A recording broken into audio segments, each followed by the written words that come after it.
Hey guys, so welcome back to another video. So ngasigi reading sidi akoy PISCES haiba zodiac sign haidi water sign gi oina uh,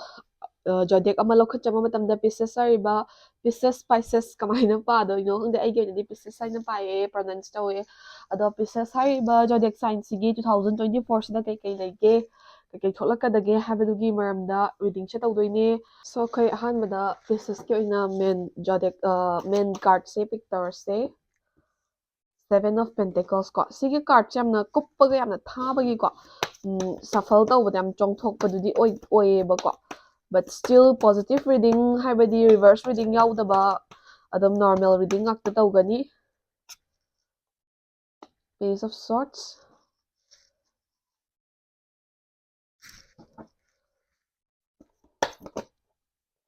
the Magician,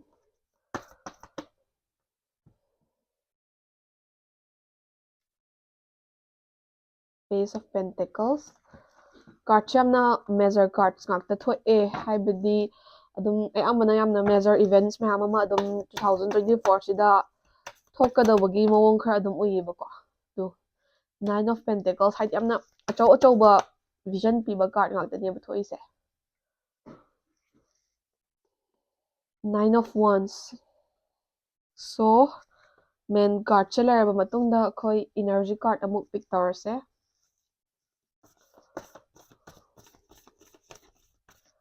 PISCES sariba zodiac sign sigidamakta 2024 da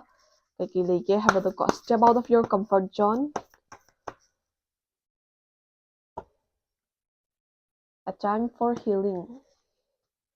Dagi sise yamnadi important oiba card ne aduga yam pocket tarot oiba ko aduna yamna pocket oracle oibagi yam kuppadudi oiba ko but still yamna dum afaba card ne haina haijaningi sise. No need to worry, let go, and yes. So this is it for PISCES. PISCES singinamakta 2024 sida kay pige kay lege habado yengase ko. Ahanbada Seven of Pentacles hariba card cha tholeba. So sige Seven of Pentacles hariba card chigi matungina 2024 hariba chahi sida kay haini PISCES singje isana kuina sangna hotnajarakpa thabak inkhang kharagi mahai chaba phangjabagumba ko. Haibadi isana hanadagi aim tawraga plan tawraga lakpa thabak khara 2024 sida pangthokpa ngamjaba haibadi hanadagi already planning di tawraga thabak oina pangthokpa ngamdaba natragana thabak oina pangthokagasu phajana mahai chaba ngamamdaba gumase 2024 sida khara good side ta step in tawrakadauba ko isagi long term oina hotnajarakpa thabak inkhang kharagi adum afaba khara lakadauba lei nakana maramda relationship kumba oiro ko adum long term oina lakpa relationship haidi kuina sangna sakhang maikhangnar relationship kumbagi adum kai haini thungnabagumba haibadi kuina sangna khangnar 2024 sida marriage channel adugumbagi wakpham haudoknarakpa or rise tarakpa or even marriage kumba adum tawba yaba ko aduga nakana maramda makha tarakpa long term planning myam ama tawba ngamgadaba haidi future gi oiba afa planning myam ama tawba ngamgadaba adugumba type of productive oiba chahi ama oigani ba ko. Mathangda Page of Swords hariba card chi thola so sigi Page of Swords hariba card chi gi matungina 2024 hariba chahi sida PISCES hariba zodiac sign ta ibiribe chuli now singse yamna PISCES se normally dum hoi mana close oina loina jaba jagada comfortable oina loina ba open oitaraga su normally introverted oiba side ta range toba adagi magi pulliba close circle du dana tradi atopa jagada step out taraga hana hekte approach tawbagumba se tawgandaba khidang introverted side the range toba type of zodiac neba ko adubu 2024 hariba chahi sidadi isa se yamna outgoing and active oiba isada some adrenaline rush haigadra adum isada some sort of active energy khara adum rush taraga leiba isa se yamna active oiba energetic oiba outgoing oiba aduga kai haini jaga khara da adum overly active oiba phawbu yorpa yabagi chances khara adum uyeba ko aduna ngasagi isana adum tawge khanba thabak kuma khara ko adum physical strength required tababu oiro natragana active energy required oibabu oiro aduguma tawge khanba thabak khara adum pangthokpa ngamgadabagi vision su uyeba ko. The Magician hariba card cha tholeba so PISCES hariba zodiac sign sir biriba chilinaw singse isagi some hidden skills talents mingon uthokta isagi ba talent natragana isagi skills ko adum uthokera isagi leizariba skills isagi haija singjariba singse use tawraga 2024 sida isagi career gumba gi dum growth ta hoba yabagi chances mayam ama piye career gi damakta dum afaba luck and energy piye bako aduna isana haija singjariba skills talents mayam se use toraga 2024 sida career da yari gai growth ta hona bo hona biyo bako career gi oina good opportunities mayam amu yi bako Page of Pentacles so 2024 se pieces kan bi pieces oibiriba ichilinaw singse isanabu tasengna kanna hotnazaragadi isagi damakta every field da luck layebako isase lucky oiba isagi hotnazamal lemna mangoidaba tau thabakta mai pakadawbagi mami ui hoi life haibasimaktabu loinamak afabu oraga chalo haibadi yabanate bed of roses oraga chalo haiba yabanate phattaba negative oiba events khar sadum yarakani but still majorly yengpa matamda ayamana afaba ngakta oyebako aduna isana hoi phanamna afaba leragaso mu isana hotnadragadi faraga chalo haibabudi yabanate but still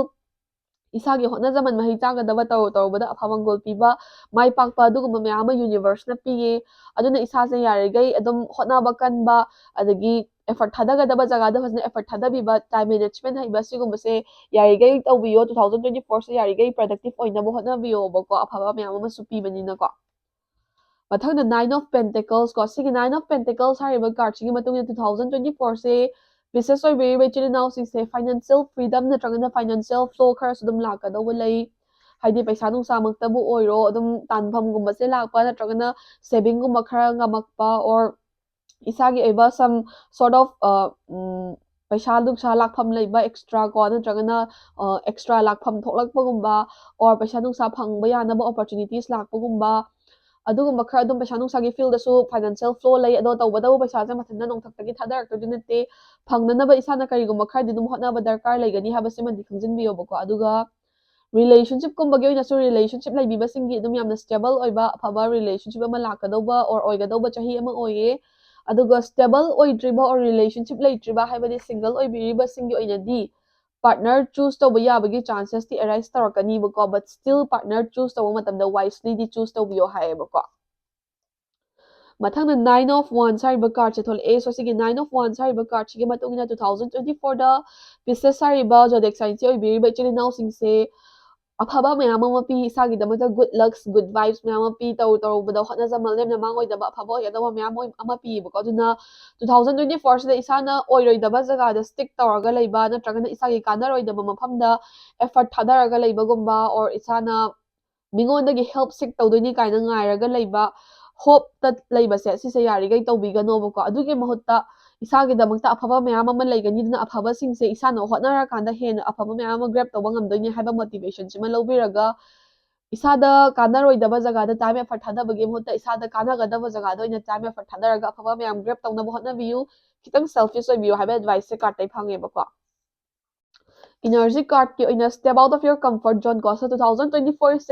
is a year of growth prosperity for you ko business oi very by chini now singin amda 2024 sida jaga hiram kaya amada growth tawba yabagi afabo oi yabagi chances me amama layeba tawbadabu isana isagi comfort zone da dum kullaga ai tawzariba sidagi hena tawba ngamaroi ai sida loijare kaina tawraga leiragadi phanamna afaba leiraga so afaba do grab tawba ngamoiba aduna